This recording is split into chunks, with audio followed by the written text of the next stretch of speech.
All right, friends, we're excited to be here with Jason Nix, Matt Pennington, Ryan Barnett, and Tynna Dixon. And soon we're going to welcome Jared. Someone help me with Jared's last name. Pennington? Pennington. Jared I'm sorry, Pennington. not Pennington. That's Matt. That's Matt Pennington. We're going to have we're going to play this game where we have to match first name and last names at the end of this. Yes. It's looking at Matt. So sorry. Jared's going to come in and join us, and we're so excited to talk about just this amazing trip experience that y'all have shared together collectively in going to Rwanda. I think everybody should know by now, but we formally have a partnership with the Global Methodist Church Conference there in Rwanda, and that's kind of what we want to talk about, y'all's experience in that. And just not knowing where else to start, I'm going to start on the lighter side. How long is the plane flight from the last airport in the U.S. to wherever you fly in Africa? How long is that? Because that's going to be the longest flight assuming there might be multiple flights. How long is that flight? It's long. Are we talking 10, 12? It's like 24 hours of travel from the time you leave to the time you get there. So to help us, how do you sustain yourself with airport food, plane food, getting to Rwanda?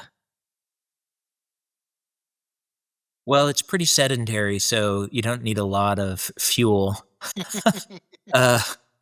There's a number of different itineraries and ways to get into Kigali from the U.S. And this last time we actually went on Turkish Air through Istanbul. So the initial flight was a little longer than if you go through Europe, but the second flight was a little shorter. But no matter what you do, it's a long way. It's a long way to go. But it's overnight. At least one of the flights is overnight. So with a little luck, you sleep, and that helps manage. Ryan, why Rwanda? Of all the places on the planet to partner with, could you help us with the genesis of that relationship and where that started? Yeah, I mean, interestingly enough, over 20 years ago, I was a brand new pastor, just graduated from seminary, and there was a woman in the congregation who could not believe that her new pastor had never been out of the country. She thought it was outrageous that a pastor would never have been out anywhere in the world. And she did a ton of international work all over the world in philanthropy and just different kinds of work. And she was leading a trip of young evangelicals to Rwanda. And so she told me I was going, and I was like, I don't even have a passport. I don't know how to do it.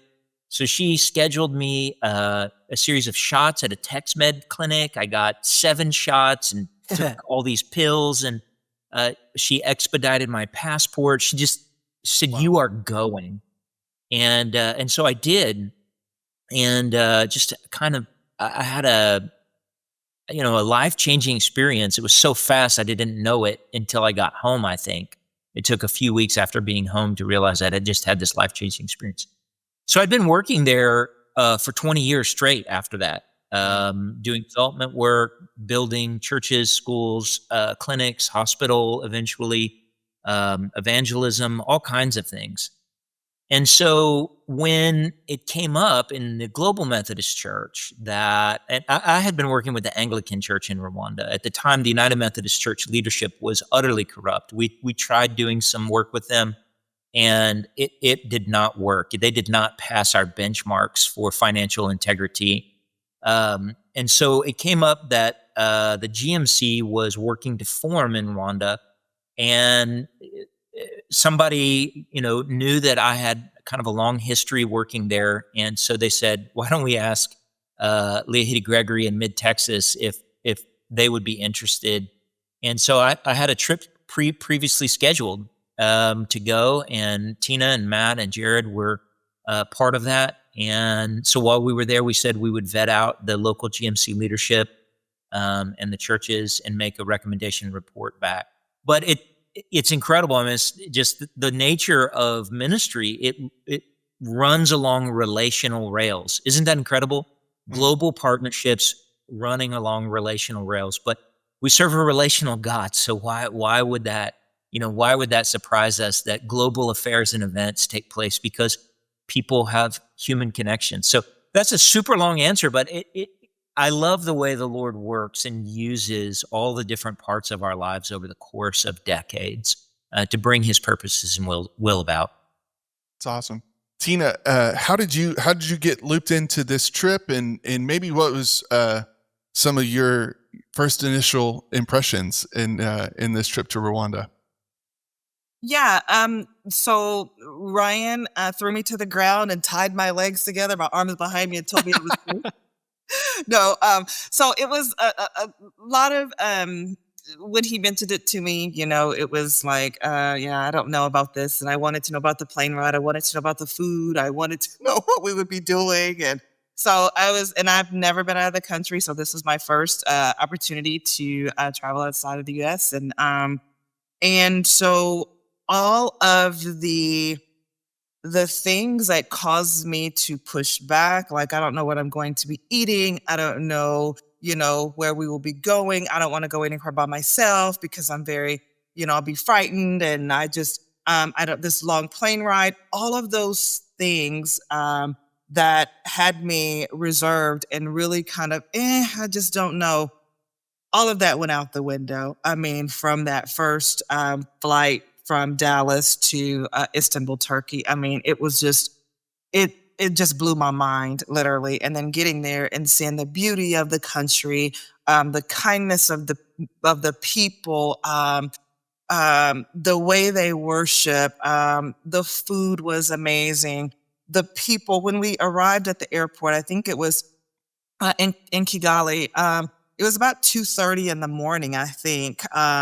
And so Bishop Nathan Amuti and his staff, several of his staff members, were there like it was noon. And so they were like all excited and just hugging us, grabbing our luggage. And I'm like, wait, what? Like, I couldn't believe that reception. It was just amazing. And that moment is how it was throughout the entire time we were there. So it just blew me away. And I don't say that lightly. I mean that. And I have been talking about this trip since we've been back, like almost every day.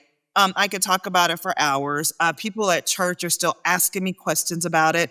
So Jared and I are going to put together a PowerPoint to share with them what we did. We're going to invite people to come and have snacks so that we can talk more about Rwanda and just the amazing experience that it was. I mean, and so thankful for Ryan Barnett and his partnership, as he mentioned, the 20-year. It showed everywhere. They treated us like royalty, and it was like we were there to bless them, but I received the biggest blessing of all. It was just the most amazing trip ever of my life. Mm-hmm. So, yeah.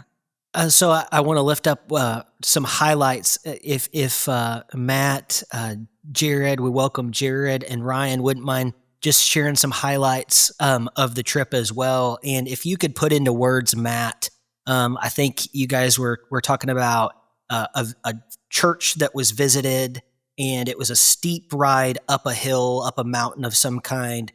Could you put into words Tina's body language? I'd be glad to. We had so much fun, just being able to see the country and get to know the people there. And there were, we at many times were three very tall, not necessarily some of us small men, crammed in a back seat of a not terribly large car. But just for the record, Tynna rode in the front seat. Okay. And she was comfortable. But there are definitely some very bumpy rides, but the destinations were always worth it, and the people and being able to greet them and see their parish's church home was always worth it. Matt, it was not always comfortable in the front seat. Let's be honest. Like when the bus driver fell asleep at the wheel, that was not a comfortable moment to be in the front seat, was it? Hey. We're like, why don't we stop? We'll buy you a cup of coffee, man. Yeah, that was a bit frightening. I So think he ended up with 4 coffees after that stop after he fell asleep. crazy. Yeah. So he said, she's not talking to me. It's like, but am I supposed to be talking to you? You're driving. You're supposed to be paying attention. But he just, yeah. So, but anyway, thankfully we were safe and we made it. So, yeah. And he talked about going to that bumpy ride, those roads, to a few of the churches that we went to, even the ones that we went to worship on Sunday mornings that were actually open. There were rocks or boulders in the road, and it was muddy, and just kind of hard to get to in a way. And it just amazed me that did not stop the people from coming to worship the Lord. I mean, the churches were still packed. Many of them walked to get there. There were many, many children that were there. It was just it was just so amazing to me. And then they worshiped like none other. I mean, things that would probably prevent a lot of us from attending churches, like I'm not going up that hill. I'm not walking up that hill. I'm not getting my shoes muddy or whatever. It didn't stop them at all. And when they were in worshiping, it was like none other. Like I still hear the songs. I still see the people up dancing with just the deepest passion for Christ. Yeah, it was, yeah. So just an amazing thing to witness, to be a part of, to see, and even their work ethic. The city is once you get in the middle of the city, it's like hustle bustle. There are people everywhere. The moto taxis are, there. We even saw though on our way to, was it on our way to the conference or church one Sunday morning where a truck had hit one of the moto taxis or a person on a bicycle or something. It's just so crowded, like they're everywhere. But that was the only minor accident that we saw. Thankfully, it looked like he was okay. But it's like we would be like, it's like mayhem. It's like, what are you doing? Where are you going? But everybody's so methodical. They know what they're doing. It's so purposeful. It's like a well-oiled machine, and just all day long. Yeah, just overwhelming, but beautiful to see because they are working to make it. They're working to keep their country clean, working to have water to drink, have food to eat, have things to take to the market to sell. Just overwhelming. Yeah, just amazing.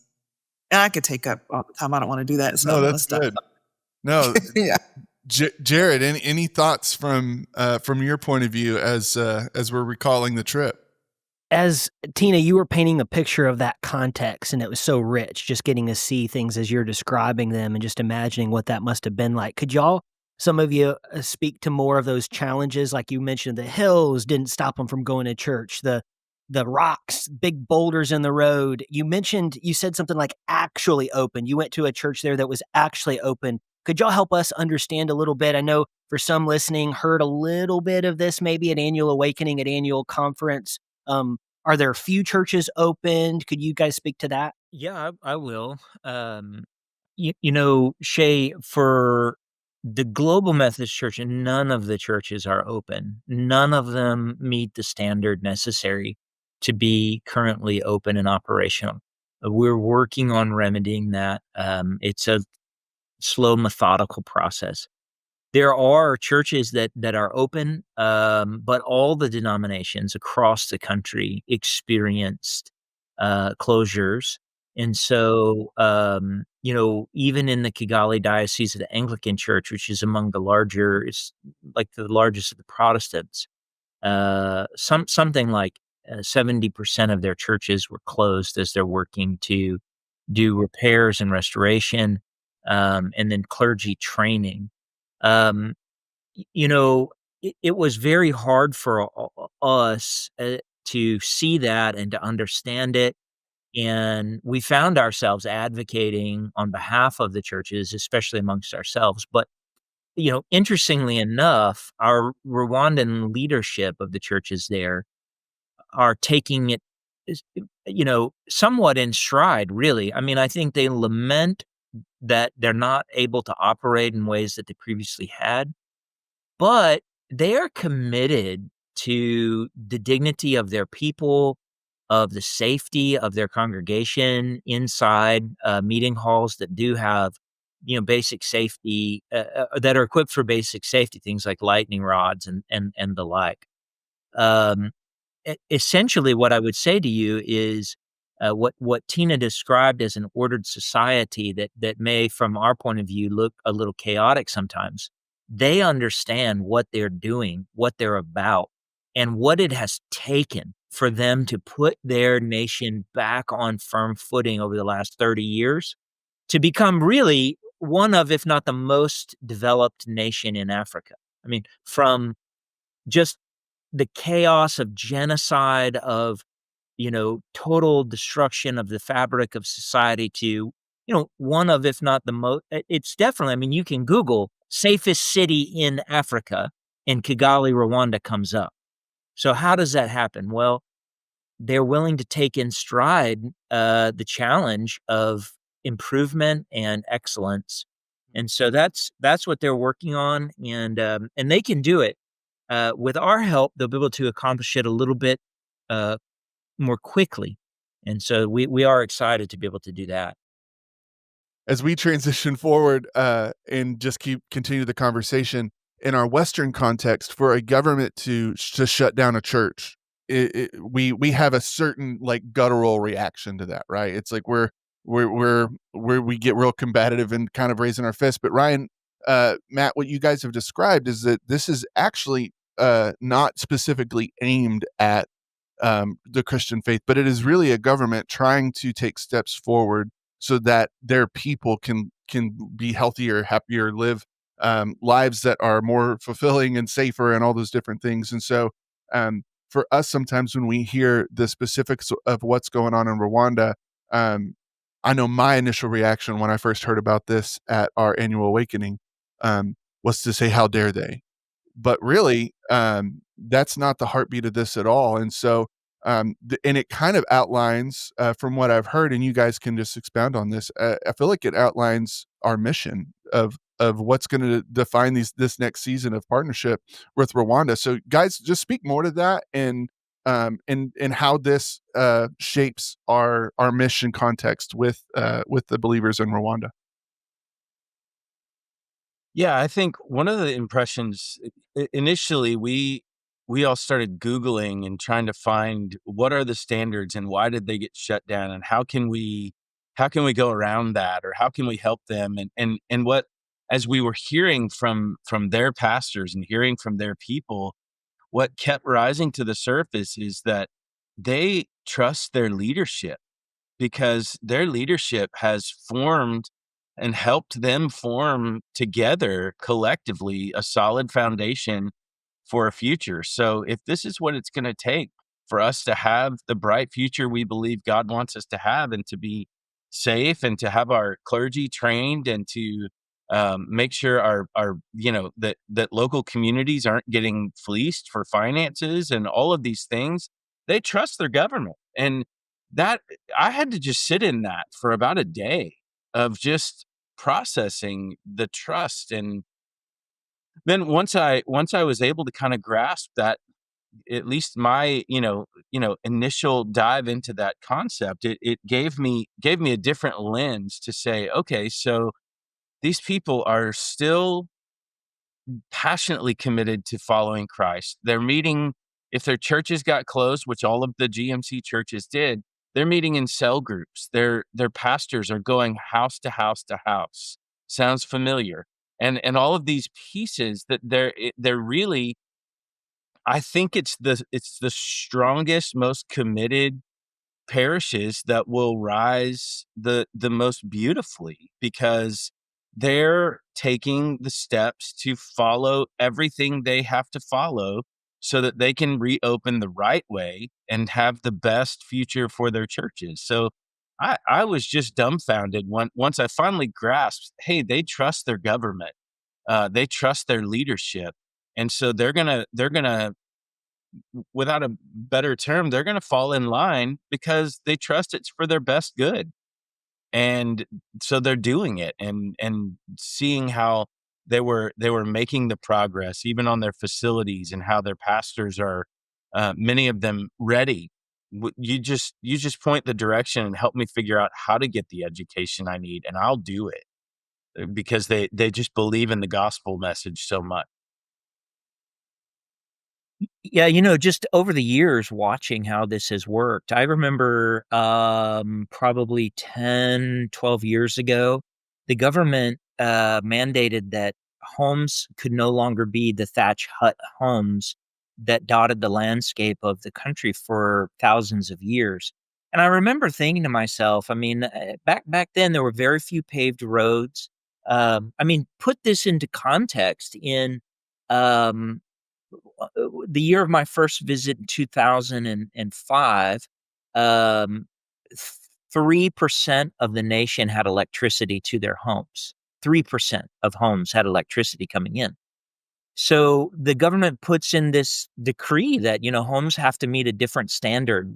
Our people are not going to live in grass thatch huts with central cook fires anymore, because it's shortening their lifespan. It's not good for their children. Like, we have to advance. Flash forward to today, they're approaching 85% of homes have electricity now. How's that possible? Well, you eventually have to set a standard and then push the population to reach for it.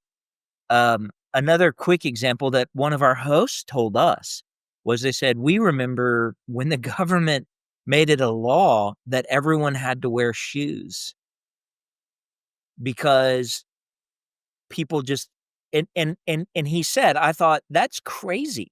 There aren't enough shoes in this country, even if everyone could afford them. He said, but eventually, over time, what you saw happen was people realized it was healthy and important, that foot health matters, particularly in rural settings where there's not a lot of care for infection and the like. And he even laughed and said, he would watch as these ranchers would come into town, and they would be carrying their spear, and on the top of their spear was tied a pair of shoes. And they would come out of the country into the village, and as they caught onto the road, they'd take their shoes down off their spear and put them on their feet. And that lasted for a while until eventually everybody's wearing shoes. So now it's community centers and where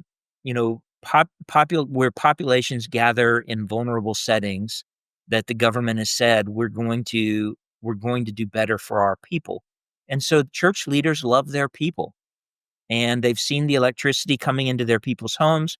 They've seen better health for their people. So they say, okay, let's do good and right by our people. That's not to say they don't experience frustration. Of course they do. Their pastors are hungry. They want to gather for worship. They want to do what they can do, and they're doing everything they can. They have work days. They've done all the work they can do with nothing. And now they need a little push. With that, Ryan, what is, as we have formalized this partnership, what's the giving and receiving look like? What does that involve for MidTexas and Rwanda? Yeah, the memorandum of understanding that we signed with Rwanda is that the MidTexas Conference has made a 5-year, $50,000 a year commitment. That money's coming out of our budget. We're not asking for churches to fundraise for that. We have the money budgeted for for a partnership, and this is the one the conference has selected. We do have second mile giving opportunities, and we've already had churches taking us up on it. I just had an individual call me that says, I've got a small windfall that the Lord has brought. I've heard the story. I want to buy one of the fields and build a brand new church. I mean, they're bringing in money to establish an entire new church. Matt, I know, can speak to this. He's got people calling him, asking for churches to adopt and needs. We had a church coming out of annual conference has already sent us money that is needed to get one of the churches open. So, we don't think that's going to be an issue. Our people are generous. They see the need. They see the opportunity to expand the gospel, and they're ready to go. So that's kind of what we've committed to, and what our commitment as a Mid-Texas Conference is, and this is a pattern that we established with the very first international partnership in the global Methodist denomination, and it's one that's being followed, is we want to meet these international partners' financial need where they are. But in our previous denomination, a culture of dependence and control had been established. We are committed to breaking both of those. So we pick up the funding with where the need is, but that funding for operational support diminishes intentionally over the 5-year period. So it slowly decreases. The idea being is that our partners become financially independent with what their current operations are. That does not mean that we'll decrease our support, but instead of doing maintenance and operating support, we will help with education for clergy, building a nursery or a clinic, or expanding a building footprint. So capital expenditures, one-off expenditures that help push the movement forward. Yes, we want to do that. But what we don't want is to create another culture of dependence where if something happens in the U.S., the rest of the churches around the world are suddenly shutting down or incapable of meeting the needs of their people on the ground. So it's a long game, but it's important. Now, I will say that it's not a one-way partnership. I'm just, if I can speak um, bluntly, a lot of our people have become very comfortable in their churches and in their Christianity. When we went through disaffiliation, we were reminded that the cost of fidelity and faithfulness can be dramatic.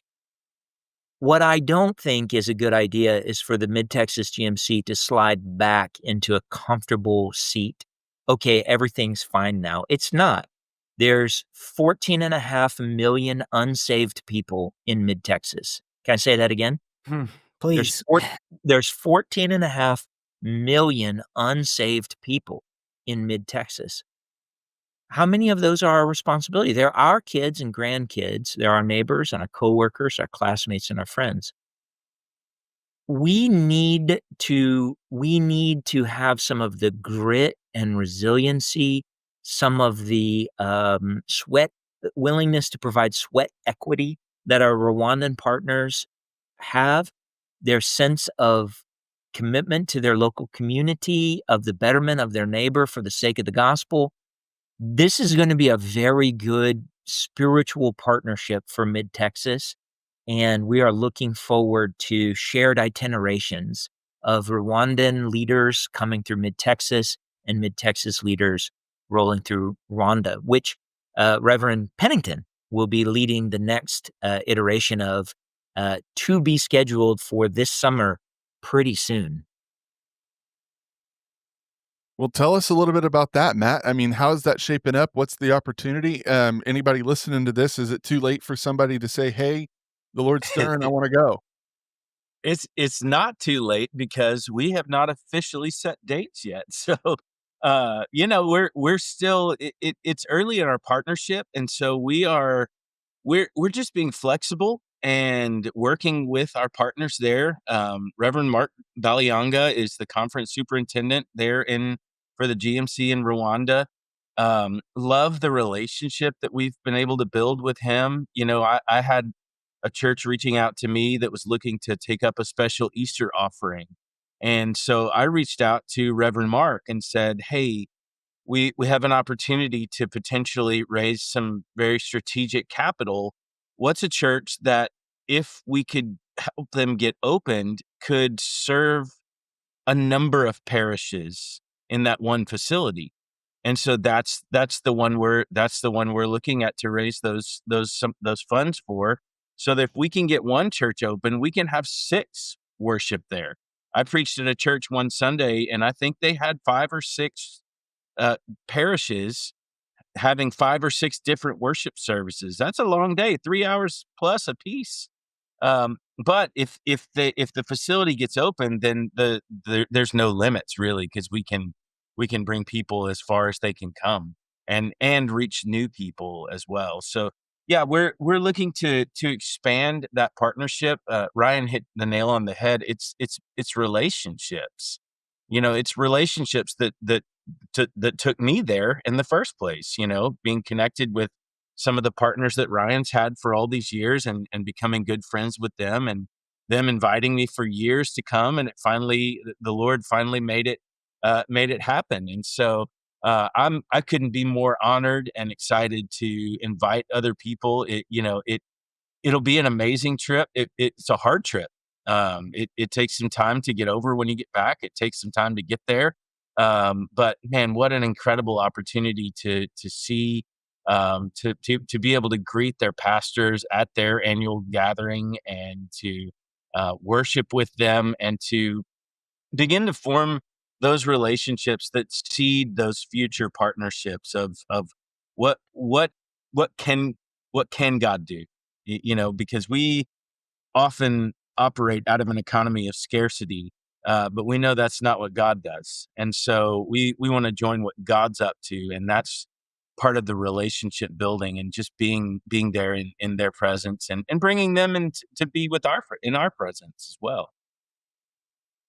Speaking of the economy of abundance and the abundance of blessing that I know undoubtedly friends from Rwanda were here, they would articulate, testify to how blessed they were to have y'all there.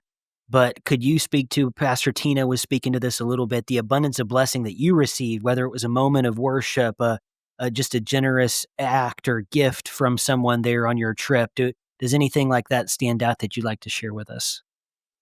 Yeah, I mean, just I could talk about probably 30 different relationships that were built, and just the way that they sought to bless us. They wanted to take us and have us get some African clothing as a gift. And we walked into a shop, and there's all of a sudden like 12 Rwandan women grabbing at my shirt. And, it very much, culturally was totally appropriate for them, but I was uncomfortable, but was so blessed by the shirt that I got. And, just the meals, they went all out, even just to host us in their homes, or if it was on the go, to meet us, go out of their way, change their schedule to be with us, and just be present for a meal with us. And um to be able to stand in front of hundreds and even thousands of people, and have a local celebrity pastor basically translate for me. Just the blessings were just all over the place. And all over the place, it just struck me that these are my brothers and sisters that want this relationship and partnership as badly as I do. And that really moved me in the moments that I caught. Like, he really cares and wants to know about my church and my people, and the Mid-Texas people and our families. And then we wanted to know about theirs. And I mean, just one trip of a lifetime won't do for me. That. So I'm ready, and looking forward to introducing other people to this blessing. Yeah, I mean, Matt really summed it up. What we experienced is the complete thoughtfulness of every moment that we were in their country. From picking us up at the airport, as Tina said, at 2 something in the morning, and not just like one person. I mean, there was like an entire delegation there to make sure that we never picked up our bag again. Um, to at one point, I think it was Matt had said something about wanting to get some coffee beans to bring home, and a guy shows up. He had called a friend on the other side of the country who put them on a truck and sent them down, and he brought this brown bag of, really high-end beans and set them down in front of Matt. And, Matt was like, "Oh, how much do I owe you?" He's like, "Oh, no, no, it's a gift." And, we were like, "Just, if we were buying it, like, how much would it be? And he told us. And so, of course, Matt gives him the money for it because, and I shared with Matt, like, I just happen to know the finances of the working of the church. And I told Matt, I was like, he absolutely was so excited to give you those beans. He paid 10% of his monthly salary for them. I mean, just for people listening, like, think about what you earn in a month. What's 10% of that? And would you be like, "Oh yeah, here's, how many ever thousands of dollars that would be for you probably, to someone who just, is visiting you, that's your first time to, you know." So that kind of thoughtfulness, that kind of, hospitality marks the people there. And, I think for me, one of the blessings I've found through the years is the longevity of the relationships. My dearest friend there, Nathan, and I talk often about how we live in the only age in human history where a friendship like ours is really possible. We talk regularly. I baptized his children. He was at my wedding. That this is the only age in which that's possible. And what a gift that God's given us to be in it, to be a part of it. And I think I hope very encouraging to the Mid-Texas membership and I hope they'll avail themselves of the opportunity to personally engage in ministry with people in Rwanda, in Bulgaria, in Costa Rica. There's no shortage of opportunity for someone who wants to experience relationships in the greater kingdom of God than their immediate community. Sorry, Shay. I love this opportunity set before us. And Ryan, you've spoken to it, and Matt, you have too. Just the nature of the game has changed, and the nature of our structure as a church, the nature of our mission. This has not been a season that has just kind of come and gone, so that we can click back into autopilot and do the things that we know how to do. Um, Everywhere on earth, there are believers that are stepping into new realities of what it means to be the body of Christ. And I mean, just to maybe summarize, our commitment is 5 years, $50,000 a year that has been budgeted from the conference funds. Churches are encouraged and allowed to go above and beyond that, and individuals, as the Lord prompts and leads. And so that is going to initially launch us into getting them operationally ready, and so that their buildings can be ready. And then also we're going to begin to get the educational requirements for their pastors so that they can be formally recognized by the government, and everything can be lined up in the way that is best for the church in Rwanda. And what I kind of love about that is my thoughts and opinions about that don't particularly matter. Like, the call is just to come alongside, and here's what is, I don't know why it's chiming, I don't know why it's pinging, because we've experienced this with Bulgaria. For us as a church in Mid-Texas, do not wait for Matt to put another trip together and us to get another little promo video so you can kind of get the update in the next 12 months. There are ways to connect, and you just spoke to it, Ryan. And we're in the only age ever in the history of human civilization that you can actually message back and forth, you can connect, you can talk to, you can get up to date reports. We're trying to, we're doing that, building that bridge with Bulgaria. I've even had this thing stirring in me a little bit, and where I want to zoom in a Bulgarian church service, and I want our church to come together and for us to worship live with them. And so that just kind of heartbeat, and that's different, and it feels awkward. It feels like two left feet, and it's not going to be pretty, and it's not going to be pristine and smooth. It might be some choppy water, but it's worth the doing. And I love hearing you guys, this account from you guys, and I hope everybody listening to this is getting that same stir and prompt from the Holy Spirit of like, hey, this is not don't engage in this opportunity the way that we have engaged previously. New season, new wine. Here's a new wineskin. Now let's move into it fully. Yeah, Jason's so well put. I'm grateful for that. You know, I was blown away. One of the things that happened that I was blown away about was at our annual awakening in San Antonio when we were unveiling the Rwanda partnership. Um, the conference superintendent of Bulgaria, Daniel Topolsky, commented to our conference superintendent, Bishop Gregory, "Hey, Bulgaria wants to help with Rwanda too." Hmm. And so, you know, they put in a marker saying, you know, we're going to help support them, help, and it was interesting. I mean, it's like it'll be little compared to what you guys can do. And I mean, we're financially supporting the Bulgarian conference. And so for them to say, like, we want to be part, but then people don't know this because we shared that the leadership for Costa Rica Methodist contacted Matt and came and said, how much is a pastor's annual salary in Rwanda? And Matt kind of shared a ballpark of that. And they said, you know what? We can commit to doing that. We can support a pastor for a year in Rwanda from Costa Rica. And then went beyond. And both of those partners indicated that they want to be included, if at all possible, in our itinerations in Rwanda.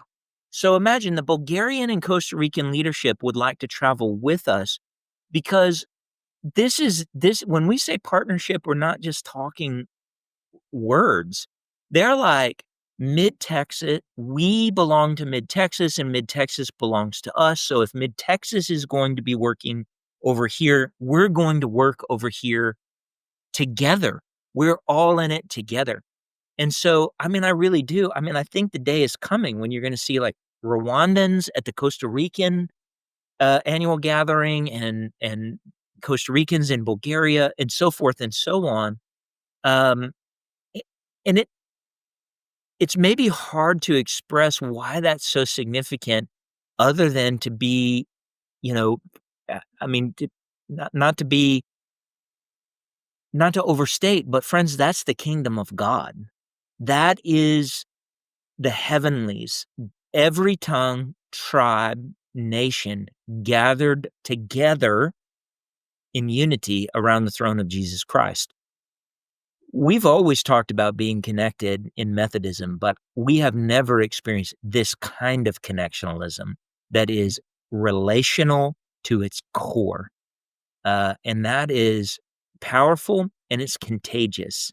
So that that to me is exciting, and it's going to help us grow, not just in those relationships, but I think it's going to help us grow at home. I think it's going to help us plant churches in Mid Texas and the U.S. and around the world as we partner up and work together with these international partners. Man, such a beautiful testimony, Ryan. Where you landed there, help us grow here. That's kind of the nature of the question I wanted to ask y'all, because as I imagine this partnership, one of the many blessings, many gifts of it is, thinking about a very different culture and their generosity, their extravagant hospitality that y'all have shared. How have those relationships and experiences with Rwanda informed your ministry here? Have there been some things that you've, uh, just digested and processed and helped give you clarity on how to maybe pivot, change, do some things different for the kingdom of God here?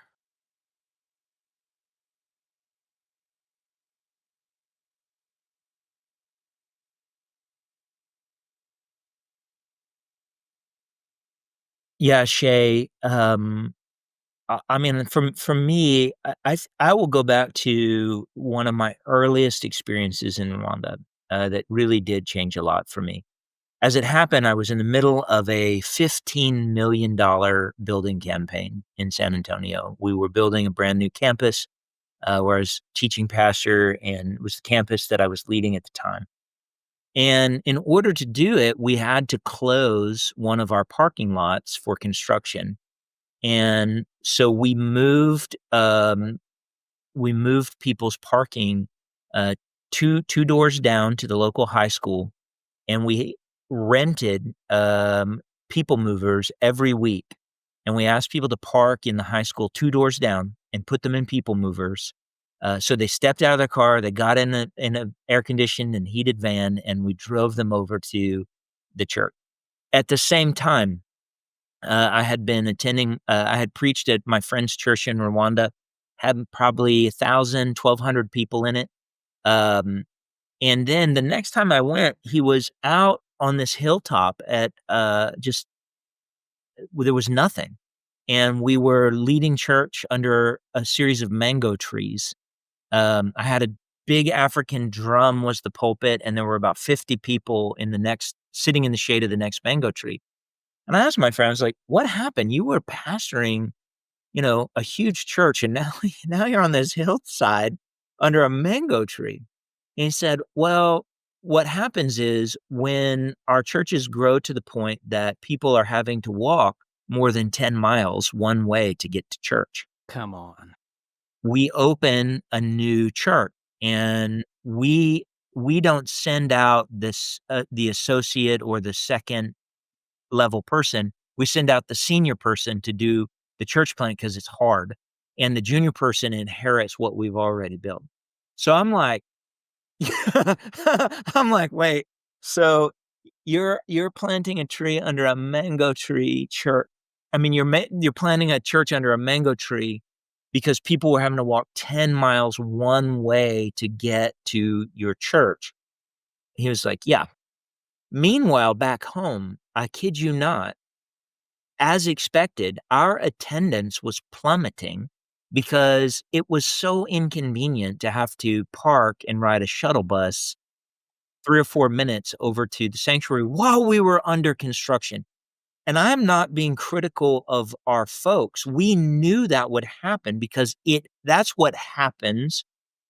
Uh, Again, when Americans are inconvenienced, when it's hard in any way, they just stay home. Um, so how has it influenced me? It has really challenged me because, look, I'm no different. I don't feel good today. Maybe I'll just watch church online or, you know, man, I get it. I get it. So, yeah, that's kind of a long way of saying we who have had the blessing of being in the church for a long time, some of us, like, we were raised by faithful parents in the church, and we've spent we honestly take for granted how good we have it. We have every blessing, and we forget that people are perishing in hell Mm. on earth because they have no idea. And the main reason why they don't know is because we take our blessing for granted, so we don't share it. Doing ministry in Rwanda, Costa Rica, Bulgaria, places, that have not had the road we have had of, frankly, ease and comfort, reminds you that the gospel really matters.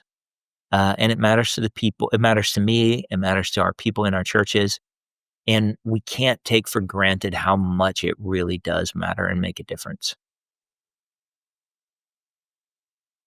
Yeah, I agree with everything Ryan just said. And I was just thinking about one experience. I was preaching at the church at Ramira one Sunday morning, and the church is full. I mean, it's where the conference was held. It's a massive church. It's full. And then, like, hundreds of kids exit the sanctuary to go to children's church. And I was kind of, for a second, I was a little deflated because I was like, man, that was so cool for it to be full. And then by the end of the next song, the church is full again, and people have filled in the backs of the rafters and everything standing, and it's full again. And they're dancing, and I'm thinking, like, I hope that loft is rated for that many people. And I leaned over to Antoine, who was my interpreter that day. He's the former senior pastor of that church. And I said, Antoine, I have a clearer vision of what heaven is like. And I'm more excited about it than ever. And I just desperately want other people to know that feeling. Whether it's here in Mid-Texas, whether it's in Bulgaria, Costa Rica, or Rwanda, to have our eyes open to see how incredible this family of Christ is, and the dynamics of it are all so different. And yes, relationships are complicated. Technology is complicated. Church bells ring outside of our windows when we're trying to record this. But man, it's blown my mind to realize what we're joining every time we join in worship, and that we sit down and pray, and the saints all over the world. It's incredible to see that we are helping build a partnership that God has been forming for so long. No, that's good, brother. So, thinking about a call to action as we land today, our conversation, just amazing testimony. It's been so beautiful. And I just want to encourage folks to be in prayer for this partnership. I think that's really important, to pray. Also, the Holy Spirit may be stirring you to go with Brother Matt and the next trip to Rwanda. If churches, pastors, lay leaders, just anybody listening to this podcast, wants to support monetarily in some way, I'm sure they could probably just write a check to MidTexas and designate it for Rwanda, something like that. Is there anything y'all want to say in terms of just ways in which people can respond to maybe what the Lord is speaking and leading in this partnership? Yeah, I mean, I think everything you've said, and just to understand how a little goes so far. I mean, I've got the list in front of me of the churches that we're kind of working to prioritize. I mean, I just counted up, and for like $50,000, we can open up over almost 1,500 people's churches, and that's just the existing churches. And that's just a handful of them. Some of them are as small as like a couple of $1,000s. Some of them are even closer than that. It's just a matter of helping get the boxes checked, and get the education cycle flowing. And a little goes a long way. And so if people are wanting to, I'm encouraging a couple of smaller churches. Hey, why don't you partner with these 3 other churches? Y'all adopt this one church. And, for a couple of $1,000s, we'll get this one church open, and you will have a relationship with them. We sponsor kids to go to the Star School in Kigali. My children's ministry sponsored 2 kids by themselves every year. And, it's a relationship that we can build, and it really a lot more doable than people expect. Thank you for listening to Storm the Gates. Please leave us a 5-star rating, subscribe, and follow us so you can stay up to date with all the amazing work God is doing in the MidTexas Conference of the Global Methodist Church. You can connect with us directly at stgpod@midtexasgmc.org, Facebook, Instagram, and share with your friends. You can listen online at stgpod.com, in addition to the Apple Podcasts and Spotify platforms. Remember, the gates of hell will not prevail against the church. Storm the gates.